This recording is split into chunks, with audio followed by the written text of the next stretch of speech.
Now you work with him, and at what point do you actually sign with him?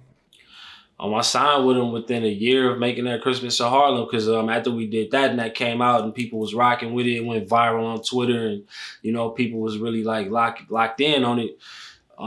Ricky had told me like Kanye wants you to come overseas and work with him on some more music, and this was like a few months after that. So like top of 2011, we started really locking in on some in person vibes. Are you working with any other artists at the time, or are you just with Kanye? Yeah, nah, I did Drop the World with Lil Wayne and Eminem. I did that with the homie Chasing Cash. We did that beat together. That was the first time I went to the Grammys ever. We went to the Grammys to see Wayne and Eminem perform the song live, and that was just like eye opening. You know what I mean? Just like, man, it really could happen. It's really real. I had done stuff for like Mary J. Blige. I had done some Pussycat Doll stuff, some Jennifer Lopez, like a few people, but like that just changed the trajectory and got me that real respect in the hip hop community working with Kanye and Jay-Z. Were you in the studio with Eminem and Lil Wayne when you made it? Or did you Nah, just give him the beat? nah, I wasn't. My boy Chasing Cash, who I did the beat with, he was cool with Wayne Engineer. Wayne Engineer just hit him up, like send some beats, and that beat just so happened to be in the pack of beats that he sent. Yeah, that was huge. Big, crazy. And okay, so you're doing all these songs, working with Kanye, man. You get signed, and him and Jay-Z are working on this project. Right. What was that like? Man, that was a crazy time because we was out there like kind of like primarily focused on Watch the Throne, but like John Legend was coming through. I ended up getting like 3 songs on his album. Big Sean was coming through. I did this song called My God for Pusha T during them days. Like this is all during Watch the Throne sessions. All these good music artists is pulling up and other artists too. Just like I remember looking around and I'm seeing all type of celebrities. Like I turned around, I'm on the keys making beats and Kanye sitting there vibing with me. Like I see Beyonce in there, Spike Lee, Jay-Z, all these people. That was just like a wild moment right there. John Legend was in there like writing a song with Kanye to me, just going off on the keys. How many days did you work with them in the studio? I was on that Watch the Throne trip for like probably like a month, something like that. Like it was a little minute. We was locked in. Man, okay. Well, the album drops, man, and you got a big hit on there, man. Like, huge song. Right. The song's everywhere. Man, what was that time like for you? Man, that was another milestone because it's crazy during them sessions I was just talking about. We ain't even mess with the niggas in Paris beat. Like we was doing other joints. They had put vocals and did raps to other beats I had. None of them songs ever went nowhere. Niggas in Paris was a joint I had just emailed to Kanye like months prior.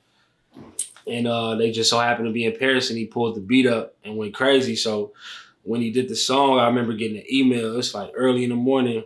He like, bro, we did a song to one of these joints. Like when this come out, your life gonna change. And I had never heard it all the way up until the listening party. And I remember going to the listening party. It was at the observatory in New York.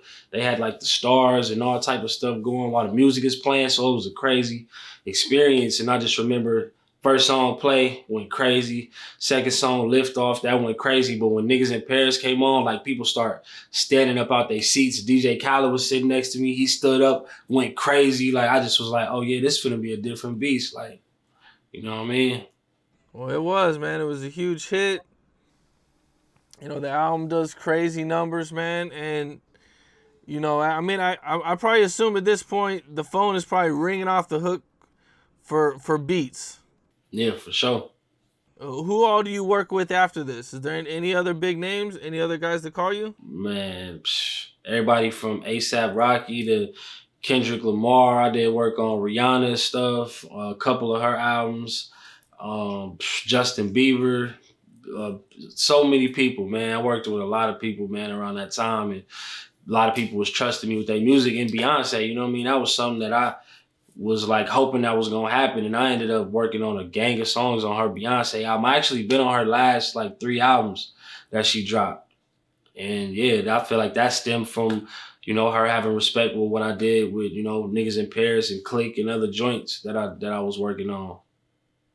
Being in the studio with all these big name artists, man, who do you think was like the most memorable studio session, or you know what I'm saying, one that sticks out for you?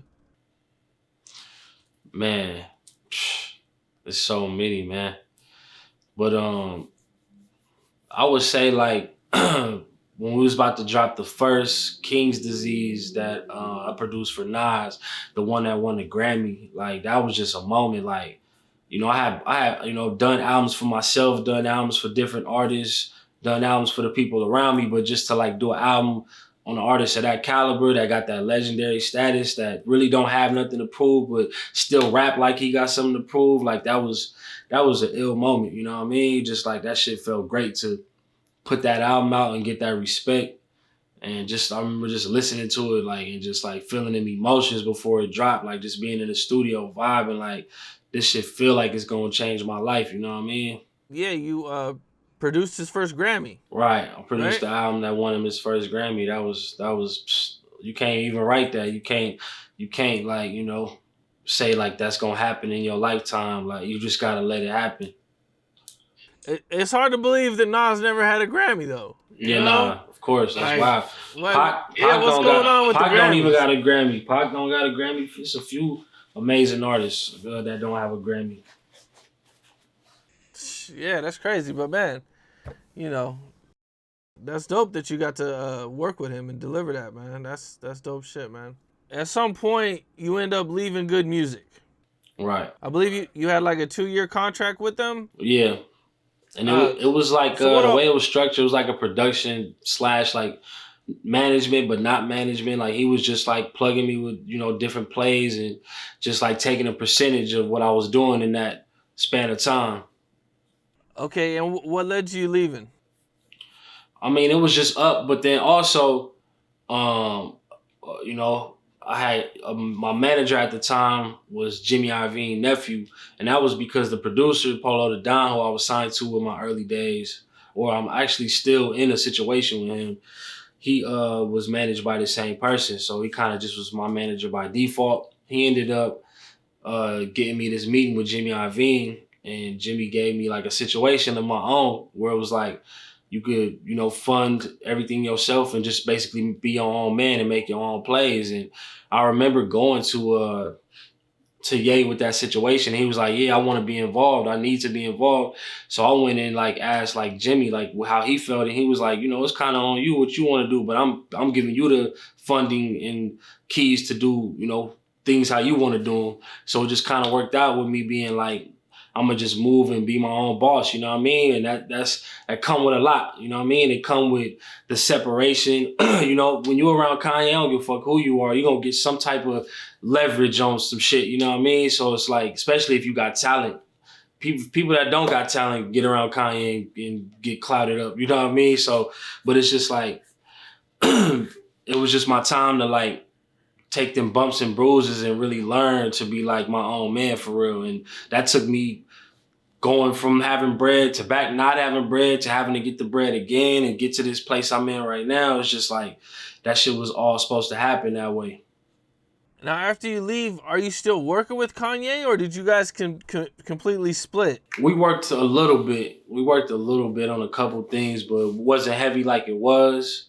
And then after a point, it just kind of got just completely silent. And I don't even know if I think we worked on like this Ty Dolla Sign idea in 2015 and maybe some other little stuff, but we really ended up reconnecting through Game when we had worked on the Easy joint. It was me and the homie Big Duke and a couple other producers worked on a joint with Game and Kanye called Easy, and that's why our first like reconnection in some years. What's up? This is Cam Capone. We got more content like this coming soon, so hit that like button, subscribe, and stay locked in to Cam Capone News.